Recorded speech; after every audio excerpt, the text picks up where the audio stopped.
Hello, today I'm going to be showing you another strategy in BTD6 for the Inferno ring. This strategy is a bit more of a beginner strategy. It will work on a majority of the easier maps and maybe a few of the easier intermediate maps.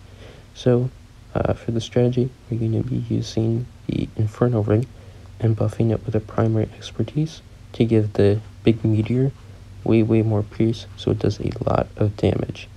The thing that kind of holds the strategy back is that the mid game isn't very strong, and you need to have quite a carry, which will be hard on a lot of harder maps. And I'm already a doofus, and I got the wrong tack cross path like an idiot. So for the correct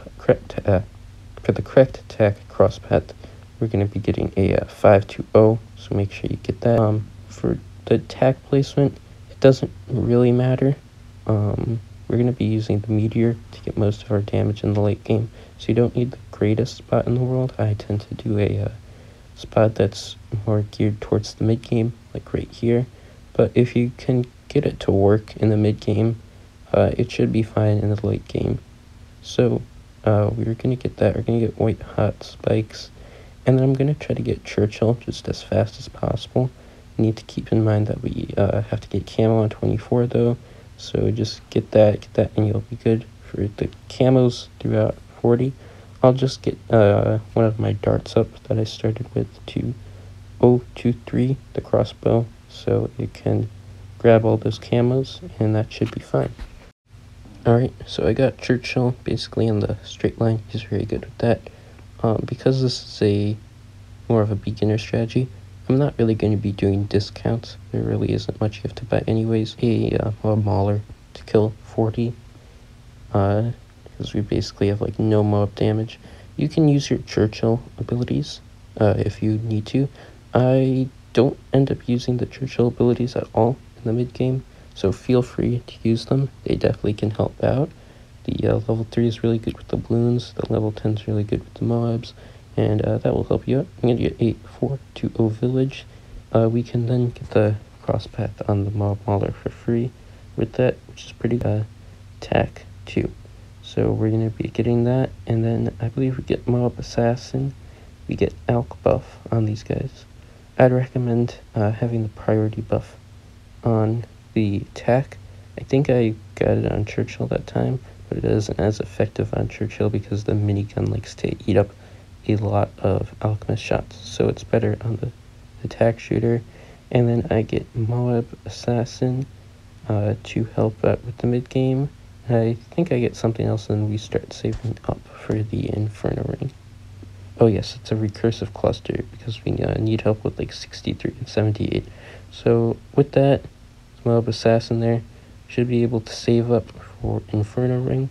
So here on 75, we're getting close to it. You should be able to get before 80. If you don't have it before 80, then that would be an issue. So there we go. You can use your abilities, of course, mid-game to help out, and we're going to be getting an Inferno ring right about now. If I buy it. Maybe I'll wait to buy it. Okay, so here it is. So the cool thing about the Inferno ring that we're going to be using for our advantage is that the meteor, the big giant flaming ball that it shoots out, which is, you can see it like dancing around all over. The thing about this is that it has a lot of damage, 700 damage per shot, but it has no pierce, so it's kind of intended to be one giant shot that hits a big balloon and kills it. But we can buff its pierce up a lot with primary mentoring. It's going to give it +1 pierce. The alchemist, I believe that gives it +2 pierce. That's 3 pierce, so we're already doing so much more damage because this giant 700 damage projectile can now hit 4 shots instead of 1, so it's like 4 times more damage. And then we get primary expertise. It's 5, I forget which one, but anyways, we're going to be doing like 8 times more damage, like multiplying it by 8. That's really good with all of these buffs. So this is becoming a super powered meteor. You can amplify this further if you overclock it, and it will just shoot out way faster, so you get like way more of these giant flaming death balls. And I don't end up overclocking it, but it's pretty cool if you do, so I'd recommend doing that. I'd end up with a lot of extra cash left over, so you can try it out. And then I also get I get a mob eliminator here because round 100 isn't very cool with this. There's a lot of giant death balls going around, but the Pierce doesn't help on round 100, so you end up having to get a lot of support with that. So I get the mob eliminator there, and then I get like a Sabo, a bit of support to help out. But because this is an easier map, the late game isn't that hard, so we don't really need a whole lot of help. I'll just get a Sabo and mob glue to help out, and that should be all you need to beat it. It's really fun watching this go in the late game, but the mid game can be a bit of a struggle, so it's not going to work on all the maps, so you could try it out on some easier maps. Anyways, that is the Inferno ring strategy. I use my abilities on 98 just because why not, and that is that, so goodbye.